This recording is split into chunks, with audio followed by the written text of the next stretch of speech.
dan aliran dinamis dari senyawa yang ada dalam sel hidup.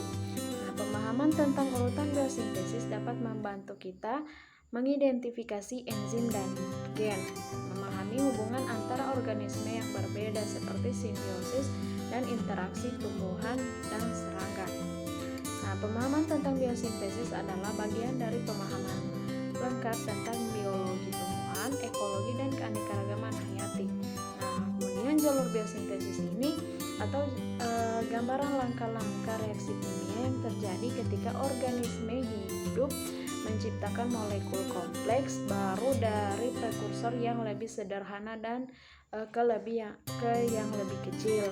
Nah, jalur biosintesis adalah ringkasan dari reaksi kimia ini.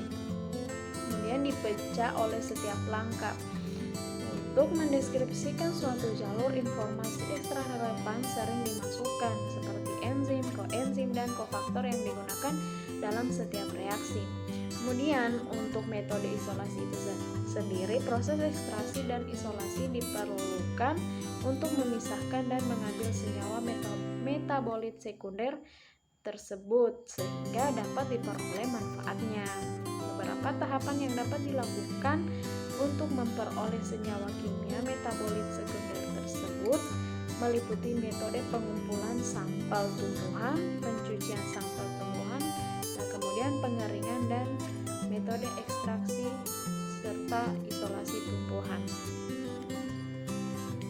Ya, jadi jawaban untuk ujian nomor 2 itu pemisahan senyawa golongan flavonoid berdasarkan sifat kelarutan dalam berbagai macam pelarut dengan polaritas yang meningkat adalah sebagai berikut. Pertama itu flavonoid bebas dan aglikon dalam eter, kemudian oglikosida dalam etil asetat, kemudian C-glikosida dan leukoantosianin dalam butanol dan amil alkohol.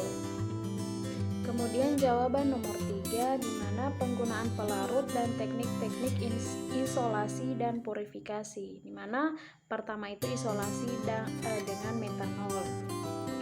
Bahan yang telah dihaluskan, ekstraksi dilakukan dalam 2 tahap. Pertama dengan metanol air, dilanjutkan dengan metanol air 1:1, lalu dibiarkan 6-12 jam. Penyaringan dengan corong Brunner, lalu kedua ekstrak disatukan dan diuapkan hingga 1/3 volume mula-mula atau sampai semua metanol menguap dengan ekstraksi menggunakan pelarut heksan atau kloroform dalam corong pisah ya. Nah, dapat dibebaskan dari senyawa yang kepolarannya rendah seperti lemak, terpen, klorofil, santifil, dan lain-lain. Nah, kemudian lanjut isolasi dengan Charaux Paris, di mana serbuk tanaman diekstraksi dengan metanol lalu diuapkan sampai kental dan ekstrak kental ditambah air panas dalam volume yang sama. Kemudian ekstrak air encer lalu ditambah eter, lakukan ekstraksi kocok, pisahkan fase eter lalu uapkan sampai kering ya, yang kemungkinan didapat bentuk bebasnya. Nah, kemudian fase air dari hasil pemisahan ditambah lagi pelarut etil. Asetat diuapkan sampai kering yang kemungkinan didapat flavonoid oglikosida. Fase air ditambah lagi pelarut N-butanol. Setelah dilakukan ekstraksi, lakukan pemisahan dari kedua fase tersebut. Nah, fase N-butanol diuapkan maka akan didapatkan ekstrak N-butanol yang kering. Mengandung flavonoid dalam bentuk C-glikosida dan leukoantosianin. Dari ketiga fase yang didapat itu langsung dilakukan pemisahan dari komponen yang ada dalam setiap fasenya dengan mempergunakan kromatografi kolom.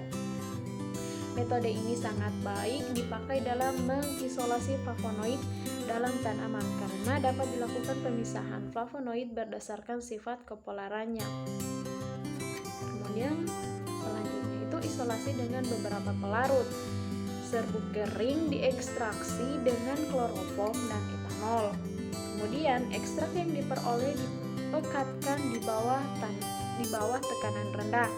Ekstrak etanol pekat dilarutkan dalam air, lalu diekstraksi kocok dengan dietil ester dan N-butanol, sehingga dengan demikian didapat 3 fraksi, yaitu fraksi kloroform, butanol, dan dietil eter. Kemudian nomor 4, contoh identifikasi jenis reaksi flavonoid. Nah, pertama itu flavonoid oglikosida, mana flavonoid biasanya terdapat sebagai flavonoid oglikosida. Pada senyawa tersebut, satu gugus hidroksil flavonoid atau lebih terikat pada satu gula dengan ikatan hemiasetal yang tak tahan asam. Pengaruh oglikosida menyebabkan flavonoid menjadi kurang efektif dan lebih mudah larut dalam air. Nah, contohnya juga itu ada flavonoid C glikosida, kemudian flavonoid sulfat, di mana flavonoid golongan ini mudah larut dalam air dan mengandung satu ion sulfat atau lebih yang terikat pada hidroksil fenol atau gula. Secara teknis senyawa ini sebenarnya disulfat karena terdapat sebagai garam, yaitu flavon OSO3K. Jadi bagian bisulfat ini biasanya terikat pada hidroksil fenol yang masih bebas atau pada gula. Kemudian senyawa ini penyebarannya terbatas sekali, yaitu pada angiospermae yang mempunyai hubungan ekologi dengan habitat air. Nah, kemudian biflavonoid. Jadi biflavonoid ini adalah flavonoid primer, di mana yang biasa terlibat di sini adalah flavon dan flavanon yang secara biosintesis mempunyai pola oksigenasi yang sederhana 5,7,4, kadang-kadang 5,7, 3,4, dan ikatan antara flavonoidnya berupa ikatan karbon-karbon atau kadang-kadang ikatan eter. Monomer flavonoid yang digabungkan menjadi biflavonoid dapat berjenis sama atau berbeda dan letak ikatan berbeda-beda. Jenis ikatan karbon yang lebih sering ditemukan ialah ikatan 6,8 sampai dengan 3,4. Nah, kemudian contoh yang selanjutnya itu aglikon flavonoid yang optik aktif, di mana sejumlah aglikon mempunyai atom karbon asimetrik sehingga menunjukkan keaktifan optik atau memutar cahaya terpolarisasi datar.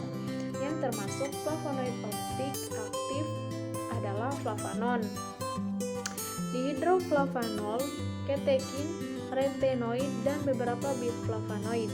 Sementara menurut aglikon flavonoid dalam berkaitan dengan stereokimia flavonoid.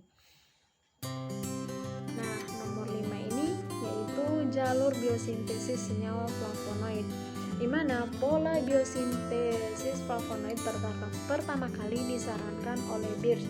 Menurut Birch, pada tahap pertama dari biosintesis flavonoid, suatu unit C6C3 berkombinasi dengan 3 unit C2 menghasilkan unit C6C3 C2 tanpa C2 tanpa C2. Rangkai C15 yang dihasilkan dari kombinasi unit mengandung gugus-gugus fungsi oksigen pada posisi-posisi yang diperlukan. Adapun cincin A dari struktur flavonoid berasal dari jalur poliketida, yakni kondensasi dari 3 unit asetat atau malonat. Sedangkan cincin B dan 3 atom karbon dari rantai propan berasal dari jalur fenilpropanoid atau jalur sikimat.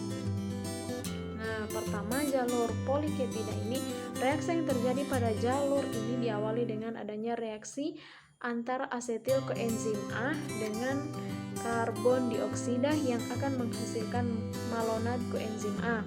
Setelah itu, malonat koenzim A akan bereaksi dengan asetil koenzim A menjadi asetoasetil koenzim A. Nah, kemudian asetoasetil koenzim A ini yang terbentuk akan bereaksi dengan malonat koenzim A, dan reaksi ini akan berlanjut sehingga membentuk poliasetil. Nah, di poliasetil ini yang terbentuk akan berkondensasi dan bereaksi dengan hasil dari jalur propanoida yang akan membentuk suatu flavonoid. Nah, jenis flavonoid yang terbentuk dipengaruhi bahan fenilpropanoid. Kemudian lanjut di jalur fenilpropanoid. Jalur ini merupakan bagian dari glikolisis tetapi tidak memperoleh suatu asam pirufat, melainkan akan memperoleh asam sikimat. Reaksi ini melibatkan eritrosa dan fosfenol pirufat. Asam sikimat yang terbentuk akan ditransformasikan menjadi suatu asam amino, yaitu fenilalanin dan tirosin, di mana fenilalanin ini akan melepaskan NH3 dan membentuk suatu asam sinamat, sedangkan tirosin akan membentuk senyawa turunan asam sikimat karena adanya substitusi pada gugus benzennya. Biosintesis flavonoid dimulai dengan memperpanjang rantai fenilpropanoid yaitu C6C3 yang berasal dari turunan sinamat. Nah, cincin A pada struktur flavonoid berasal dari jalur poliketida, merupakan kondensasi dari 3 unit asetat atau malonat. Sedangkan cincin B dan 3 atom karbon berasal dari jalur fenilpropanoid atau jalur sikimat. Dengan demikian, flavonoid merupakan kombinasi dari 2 jalur biosintesis cincin aromatik. Ya, kemudian jawaban nomor 6 itu triterpenoid. Saya mengambil triterpenoid. Nah, di mana triterpenoid ini merupakan kelompok yang paling besar, tersebar luas pada tumbuhan dan sedikit pada hewan. Kelimpahan di alam dalam bentuk bebas, ester dan glikosida. Triterpenoid ini terdiri atas kerangka karbon dari 6 satuan isoprena dengan rumus molekul C30H48. Nah, triterpenoid ini secara biosintesis diturunkan dari squalena, minyak hati ikan hiu. Nah, squalena ini menurut Cell 2003 merupakan senyawa dasar pembentuk steroid. Squalena berperan dalam pembentukan imun dan memperkuat kerja jantung. Kolesterol sebagai pembentuk hormon dalam tubuh, dan contoh lainnya tocopherol atau vitamin E yang berperan sebagai prekursor pada metabolisme tubuh.